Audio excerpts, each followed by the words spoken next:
Puddin made Peru what it is today. Puddin and Tam, they was, I'll be honest, they were psychopaths. All the Crip gangs in Compton knew Puddin because he put in work against all of us. If you watch Snowfall, there's no way Uncle Jerome didn't grab your attention. With his rough edge, street-heavy energy, and those savage one-liners, he wasn't just a character. He was a whole vibe. Fans couldn't get enough of him. He was easily one of the show's most iconic faces. Be careful of that one person Puddin, man, because he had a green 69 Riviera. Whenever we seen a green 69 Riviera, we would run whatever, because we didn't know if that was Puddin. But here's something that might flip everything you thought you knew. Uncle Jerome wasn't just a made-up character. He was inspired by a real dude. A man so feared, his name still sends chills through the streets. Meet OG Puddin. Yeah, Puddin. Don't let the name fool you. He was no softy. This man founded the Peru Boys, the gang that laid the groundwork for what later became the infamous Blood Alliance. Think Uncle Jerome was built tough? OG Puddin was a whole different beast. His name rang out not because of rumors, but because of what he actually did. Straight up vicious moves, the kind that left people shook. Some even called his behavior psychopathic, like a walking ticking machine ready to snap. When folks said he put in work, they weren't talking about small-time stuff. They meant full-on warfare. Puddin was known for going all in, and the fear around him was real.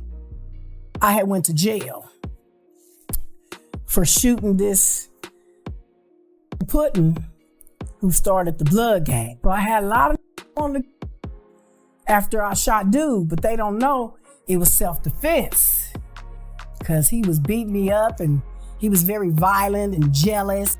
His reputation was so intense, people would run the second they saw a car that even looked like his. No one wanted to wait and see if he was behind the wheel.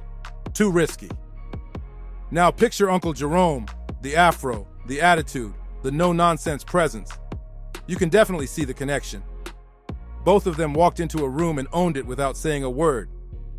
And just like OG Puddin, Jerome was set during the wild early days of the crack era, a time that flipped LA inside out. But even with all of Jerome's wildest moments in the series, they still don't touch the real-life storm that followed OG Puddin. Let's dive into the chaos. Sylvester Scott, better known in the streets as OG Puddin, was born on November 13th, 1954, right in the heart of Los Angeles, California. His early days kicked off on 115th Street between Compton Avenue and Wilmington. That's just a short walk from Nickerson Gardens, a name that today rings loud as a base for the bounty hunter Bloods. But back in the early 70s, that area was still just another piece in LA's chaotic gang puzzle, shifting and growing with every passing year. Around 1972, the Scott family packed up and moved to Compton. They landed in a low-key single-story crib on Peru Street, right by Parr Avenue. That move, it might have seemed ordinary, but it unknowingly dropped young Puddin smack in the middle of what would become gang history in the making. Puddin made Peru what it is today. Puddin and Tam, they was, I'll be honest, they were psychopaths. And I used to see them, I said, man, there'd be some good Crips, because these some straight killers. At that point, Compton was over 90% black, and the community was going through serious economic pressure. Lack of jobs, broken systems, and rising frustration. That combo turned the city into a hotspot for gang formation. The Crips were already getting organized, splitting into East Side and West Side sets, and soon birthing the Compton Crips. Each crew started staking their claim in different hoods, using fear and violence to lock it down. Had to be careful of that one person Puddin, man, because he had a green 69 Riviera. Whenever we seen a green 69 Riviera, we would run whatever, because we didn't know if that was Puddin in. Street brawls, known back then as rumbles, were the norm. In the early days, it was mostly fists flying, exactly how Raymond Washington, one of the Crips' original founders, liked it. But things didn't stay clean for long. As the beef heated up, so did the weapons. Fists turned to bats, chains, and blades. And every fight started looking more like war. Sorry, if you ain't about damn family, stay out my frame. This was the world OG Puddin grew up in. And he wasn't just watching it unfold, he was getting ready to change the game. As the Crips kept growing, so did their ego, and their tactics got real aggressive. Leaders like Raymond Washington, Tuki Williams, and Michael Conception had their eyes locked on Centennial High School, where they started pressuring students, forcing them to join up. Yeah, Puddin was nothing nice. But he had a fast draw with the gun. And because he's not here with us, I might say some things like he was successful in putting some holes in some people. Took out 5 bullets and put 1 bullet in and spin the drill, walked her to my head, right? And pulled the trigger, right? You know, and told me you can go. He did me and my homies like that. Put 1 bullet in it and pulled the trigger. Cause he talking about he was in a good mood that day. But he was a psycho.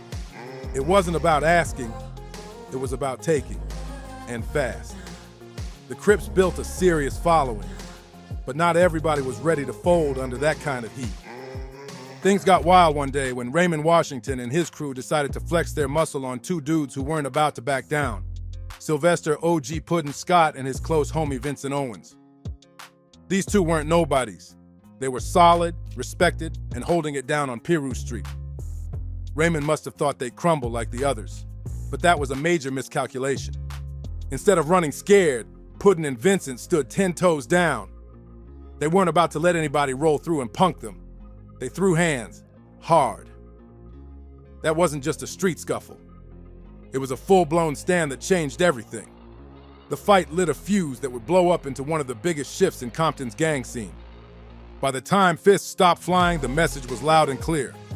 Someone in the crowd shouted, "Don't mess with nobody from Peru Street, and take that Crip dude with you." That wasn't just tough talk. It was a declaration.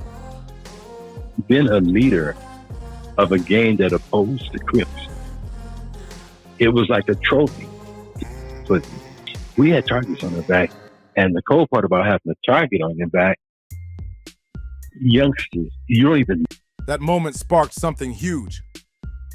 Fueled by pride, anger, and the need to defend their own, O.G. Puddin made a move that would go down in history. He founded the Peru Street Boys, claiming the blocks around Compton's West Peru Street, right where it crosses Central Avenue near 136th Street, as official turf. This wasn't just a gang forming. It was the beginning of a street legacy that would shake LA to its core. Back in the early days, Puddin wasn't the feared street legend folks would later whisper about. Nah, he was just a skinny kid who loved tossing a football with his crew. But don't get it twisted. Under that quiet frame burned a serious fire that was just waiting to erupt. When the Peru Boys first formed, they were still small time.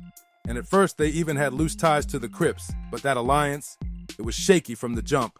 As time passed, pressure started building. Tension crept in. Puddin began to see real clear. Rolling with the Crips wasn't just risky, it was dangerous for his people. So he made the call, cut ties and create their own lane. But that wasn't some small decision. The Crips had numbers, big numbers. Going up against a giant like that, it meant war. And Puddin knew they couldn't survive on pride alone. He had to move smarter, think broader. He started building bridges, linking up with smaller black street crews from hoods near Compton, like Looters Park and other West Side sets. These groups weren't feeling Crip control either, so when Puddin came through with a vision, they were ready to ride. Under his leadership, these sets unified. And what came out of that was way bigger than anyone expected. They didn't just form a crew. They built a whole movement, the Bloods. To set themselves apart from the Crips, the Bloods rocked red, bold, in-your-face red. And even today, that color still speaks volumes. But repping red came with serious heat. Outnumbered and outgunned, the Peru Boys and their new allies had no choice. They had to level up fast. Fists and blades weren't going to cut it anymore. Puddin knew it. If they wanted to survive, they needed serious firepower. And that meant doing whatever it took to stack up and stay ready. The Peru Boys knew if they were going to survive, they had to jump into the same dirty game the Crips had already locked down, the drug trade. And even though Puddin was still just a teen, he wasn't new to pressure. His name was already floating around as someone you did not want to cross. But Puddin wasn't just out there hustling on corners. He was moving smart, strategic, cold with it. He didn't just stay afloat, he took over. No, he surprised Tuki. Surprised the heck out of Tuki. Over there on Almond Street. Shot him. Tuki didn't expect that. Before long, he wasn't just another player in Compton's drug scene. He was the guy, the top shot caller, the undisputed leader of one of the most feared crews in the city. He didn't build that rep from throwing punches. That wasn't his style. Puddin's power came from what he did when he had heat in his hands. The streets talked, and what they said wasn't pretty. As the Peru Boys leader, he ran things with serious authority. No questions, no second guessing. Puddin created a vibe of raw intimidation, and his crew fed off it. If he moved, they moved. No hesitation. And it wasn't long before things exploded. 1972 was the year everything shifted. The quiet tension between Crips and Pirates snapped. Puddin decided waiting around was a waste of time, so he took the war to them. No warnings, no talk, just action. He pulled up with a small team of Peru soldiers and lit up a group of Crips, unleashing bullets that kicked off an all-out war for Compton streets. That ambush ended in a quadruple shooting, with one person dead and several others left bleeding. That was more than just violence. It was a statement. Puddin wasn't playing. And just like that, he became Compton's most wanted. Every Crip around had the same mission: find Puddin and take him out. But that was easier said than done. Dude was slippery, tactical. He never stayed posted in one spot too long. After every hit, he'd switch up rides. Different car, different location. Trying to pin him down was like chasing a ghost. And the harder he was to catch, the more legendary he became. Over time, Puddin's name started to sound less like a person and more like a myth. Folks whispered stories about him like he was untouchable, a ghost with a trigger finger. But make no mistake, Puddin wasn't just hiding in the shadows. He was on the offensive, and he made sure everybody knew it. He'd straight up pull into enemy turf, even deep into East Compton, just to show he wasn't scared of nobody. And there was one spot he targeted again and again, the infamous Red House on Pine Street. That wasn't just any hangout. It was a known Crip base where heavyweights like Tuki Williams and other major players used to post up. But Puddin, he didn't care. He made it his mission to shoot up that place more than once, letting it be known nowhere was off limits. No safe zones, no hiding spots. And Puddin wasn't wild shooting random people either. He had a list, a real hit list. His focus, the top dogs, Crip leaders who had clout and control. And at the very top of that list, Tuki Williams. Tuki wasn't just another gang member, he was built like a tank, known for his size, raw strength, and serious influence. Most people wouldn't even look him in the eye, let alone try him. But Puddin wasn't most people. Then one day it happened. The face-off everyone thought was impossible. Puddin caught Tuki slipping on Almond Street. No hesitation. Armed with a .45, he let the shots fly. Tuki tried to dodge, diving behind a house, but he wasn't fast enough. One of those bullets tore through his leg, leaving him badly wounded. That hit sent shockwaves through the streets. Tuki was seen as a giant, someone nobody could touch. But Puddin proved otherwise. He broke the myth, and people were stunned. You be careful of that one person Puddin, man, because he had a green 69 Riviera. Whenever we seen a green 69 Riviera, we would run whatever, because we didn't know if that was Puddin or not. But even someone as fierce as Puddin couldn't avoid the pain that comes with this life. Loss was coming, and it was about to hit him where it hurt the most. In 1975, everything changed for Puddin. His right-hand man, Tam, was taken out by the Crips, and it hit deep. Tam wasn't just part of the crew. He was like family. Losing someone that close? It flipped a switch in Puddin, and what came next was something the streets had never seen before. Puddin snapped, but not in a reckless way. He went on a cold, calculated rampage. He made it his personal mission to make every Crip in Compton feel that same pain. He didn't want silence. He wanted chaos. He hit Crip sets all across the city, dropping fear like a storm cloud. But it wasn't random. Every move was thought out. Crips were getting shot in their legs, feet, ankles, places meant to hurt. It was psychological warfare. One Crip even had a bullet graze his head so close, it knocked his hat clean off. He was left frozen, realizing he'd just barely escaped death by inches. That kind of trauma, it stuck with people. And that's exactly what Puddin wanted. This wasn't a couple of scattered drive-bys. Nah, sometimes multiple Crip hoods got hit in the same night. Back to back to back. The Crips were scrambling. No one knew where he'd pop up next or how to stop him. It got to the point where if someone even saw a car that looked like Puddin's, they'd scatter without thinking. They weren't about to wait and see who was behind the wheel. It was run first, ask later. And here's the wildest part. Puddin did most of this alone. No crew, no lookout, just him and his heat. He didn't need backup. He had that much confidence in his own skills. Word on the street was, Puddin could hit a mark from 30 yards out, easy. Like it was second nature. That kind of precision, that made him even more dangerous. Because if he had you in his sights, there was nowhere to hide. If Puddin had you in his sights, chances were you were going to get hit. His aim was that solid. But even the most feared man in Compton couldn't dodge consequences forever. Eventually, his violent streak came to a halt when he got snatched up on a serious charge and sent to prison. For the first time in a long while, the streets of Compton got a moment to breathe. But prison didn't break Puddin. It built him. While locked up, he wasn't just wasting time. Behind those walls, Puddin turned himself into something else entirely. That skinny kid who once tossed footballs on 115th? Gone. By the time he got out, Puddin was bulked up, solid muscle, and even more intimidating than before. He walked out of that cell looking like a straight-up tank.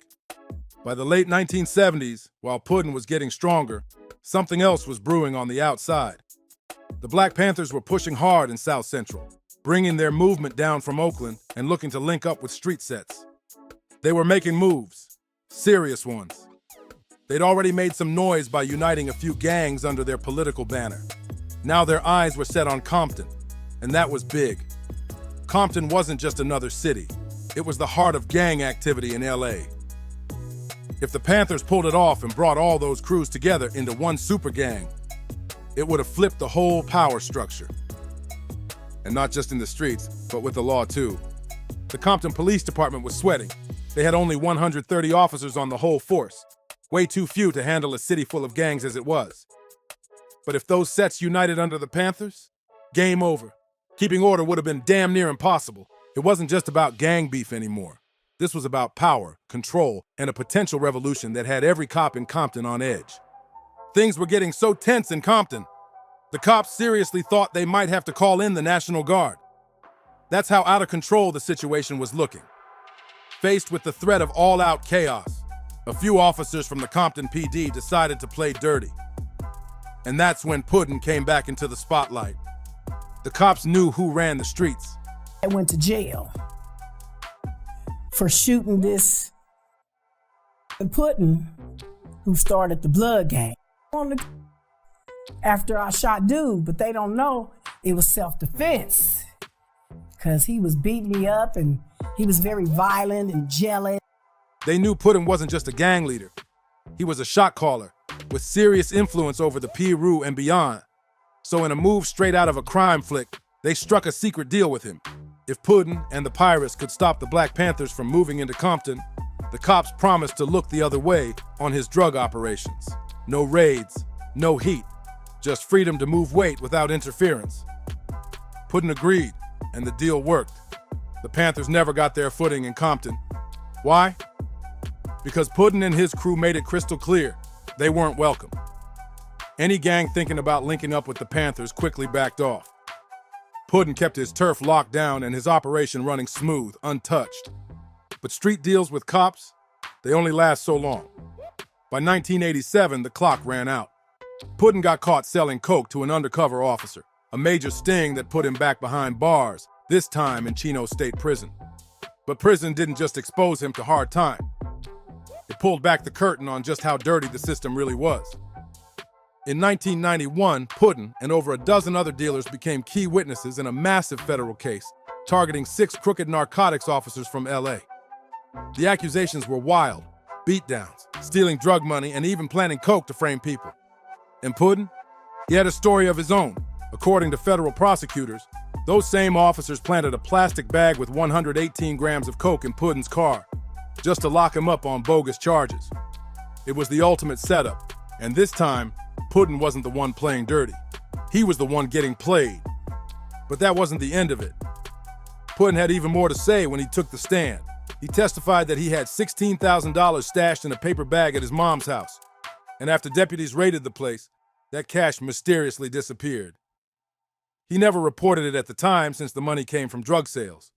But everyone knew what happened. That money didn't just vanish. The cops took it, plain and simple.